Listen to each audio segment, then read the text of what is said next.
Hey guys, it's Charlene. Today I'm going to be using the Mama and Baby Giraffe A2 stencil along with the A2 Cherry Blossoms cover plate die and the Marvelously You word topper die from Picket Studios. We're going to make a really fun stencil card. So let's get started.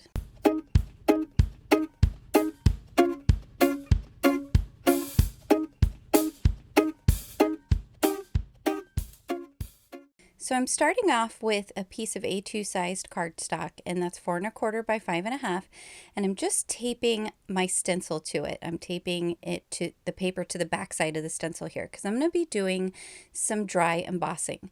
This is a really fun technique when you're stenciling. It's really easy to do, and it creates a really huge impact with your cards. All you do is you lay it face down on your platform, and then you use the tan embossing mat and the blue embossing plate. Now this is for the Spellbinders 6 machine, die cutting machine. So if you have a different machine, just follow the directions. I believe most, if not all of them, have a way to dry emboss. So I run it through several times so I can make sure to get a good impression. And you can see here, when I pull it up, you're going to see all of those indentations. So I'm going to leave the stencil on there, and I'm going to come in and do some ink blending on top of the stencil. This is going to allow all of those raised areas to really pop off the card. It looks really, really pretty. And I'm using Bubblegum, Lemonade, and Marine from Simon Says Stamp for my colors today. So I'm using these really fun new brushes, well, new to me anyway, and they are the Life Changing Blender brushes. You guys, I can use the same brush for different colors. It's nuts. I don't know how it is possible, but you barely have to wipe the brush off to get the ink off, and I've had no issues with contamination at all. So it's really awesome. I plan on continuing to use them that way. I have made several cards at this point with them and have had no issues whatsoever.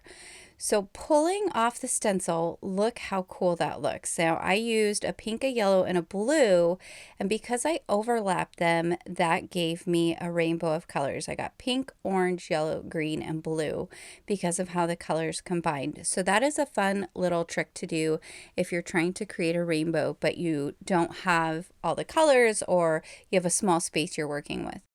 So off camera, I went ahead and I cut out that beautiful Cherry Blossoms cover plate die. And there's all these tiny little pieces that pop out from that middle piece. I did not pop them out because I wasn't going to use the middle piece for this card.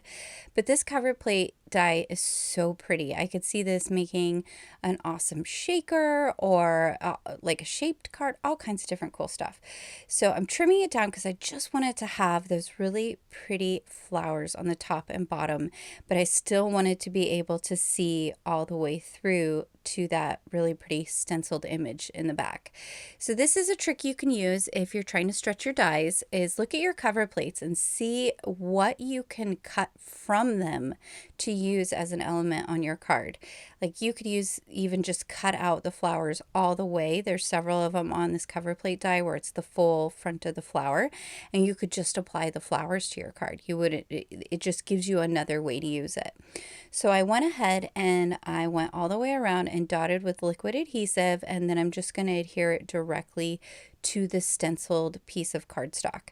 So it is going to look really pretty. You're going to see once it's all flat down on there, and it's just a matter of lining up one corner, and then you can kind of just smooth around the edges and then press down all the way, and you're going to get it adhered really well.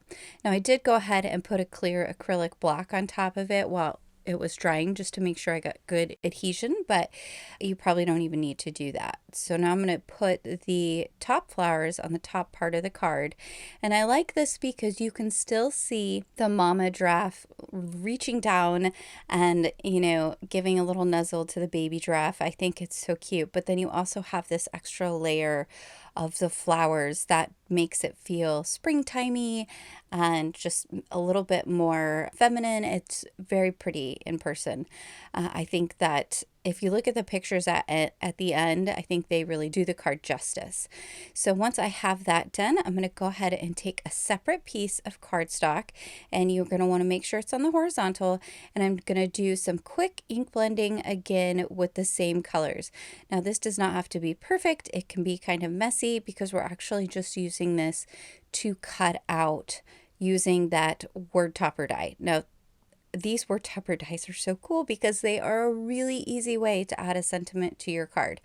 There are tons of them over at Picket Studios, and they are just really fun. There's all kinds of different ones. I use some on my cards. If you check out my Instagram, I've used some recently, and they are just gorgeous. There's one that says cheers and all kinds of different ones. They have them in slimline size, A2 size, but what's really cool is you can trim down the sides.